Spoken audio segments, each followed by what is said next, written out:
ഇപ്പോഴിതാ സുപ്രധാനമായിട്ടുള്ള മറ്റ് റിപ്പോർട്ടുകൾ പുറത്തു വരുന്നു. അതിലൊന്ന് നമ്മുടെ ചബഹർ തുറമുഖത്തിൽ അമേരിക്ക കൈവച്ചിരിക്കുന്നു എന്നുള്ളതാണ്. ഇന്ത്യക്ക് കോടിക്കണക്കിന് നിക്ഷേപമുള്ള ഇറാനിലെ തുറമുഖമാണ് ചബഹർ തുറമുഖം എന്ന് നമുക്ക് എല്ലാവർക്കും അറിയാം. ഇപ്പോൾ ഒരു വശത്ത് ഡൊണാൾഡ് ട്രംപ് ഇന്ത്യക്ക് മേൽ തീരുവ ചുമത്തിക്കൊണ്ടിരിക്കുകയാണ്, മറുവശത്ത് അദ്ദേഹം ഇന്ത്യയോടുള്ള സ്നേഹവും കാണിക്കുന്നു. ഇപ്പോൾ ഈ ഇരട്ട മനോഭാവത്തിനിടയിലാണ് ഇന്ത്യയോടുള്ള അമേരിക്കയിൽ നിന്നുള്ള മറ്റൊരു ഞെട്ടിക്കുന്ന റിപ്പോർട്ട് പുറത്തു വന്നിരിക്കുന്നത്.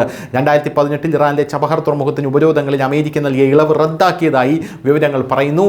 അതായത് ഈ തുറമുഖത്തിൻ്റെ വികസന പ്രവർത്തന മാനേജ്മെൻറ്റിൻ്റെ ഉത്തരവാദിത്തം ഇന്ത്യ ഏറ്റെടുത്തതിനാൽ ഈ തീരുമാനം ഇന്ത്യയെ നിലവിൽ നേരിട്ട് ബാധിക്കും എന്നുള്ളതാണ് പ്രധാനപ്പെട്ട കാര്യമെന്ന് പറയുന്നത്.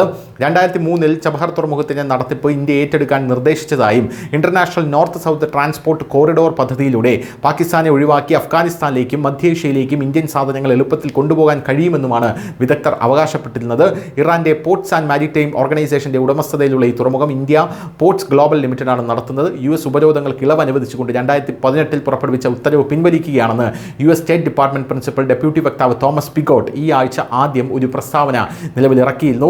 ഇറാനെ ഒറ്റപ്പെടുത്താനുള്ള പരമാവധി സമ്മർദ്ദം വർദ്ധിപ്പിക്കുക എന്ന പ്രസിഡന്റ് ട്രംപിന്റെ നയത്തിന് അനുസൃതമായിട്ടാണ് ഈ നീക്കം.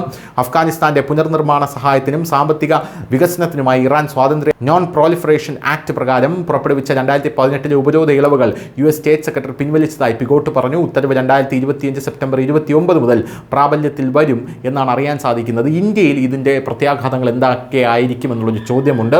ഞങ്ങളുടെ ഉത്തരവ് പ്രാബല്യത്തിൽ വന്നു കഴിഞ്ഞാൽ ചബഹർ തുറമുഖം പ്രവർത്തിപ്പിക്കുന്നവർക്കോ അതുമായി ബന്ധപ്പെട്ട പ്രവർത്തനങ്ങളിൽ ഏർപ്പെടുന്നവർക്കോ ഉപരോധം ഏർപ്പെടുത്തിയേക്കാമെന്നാണ് ഇപ്പോൾ പറയുന്നത്. ഒമാൻ ഉൾക്കടലിലെ ചബഹർ തുറമുഖത്ത് ഒരു ടെർമിനൽ വികസനത്തിൽ ഇന്ത്യ ഏർപ്പെട്ടിരിക്കുന്നതിനാൽ US സർക്കാരിൻ്റെ ഈ തീരുമാനം ഇന്ത്യയെ ബാധിക്കുമെന്ന് തന്നെയാണ് പ്രാഥമികമായി മനസ്സിലാക്കാൻ സാധിക്കുന്നത്.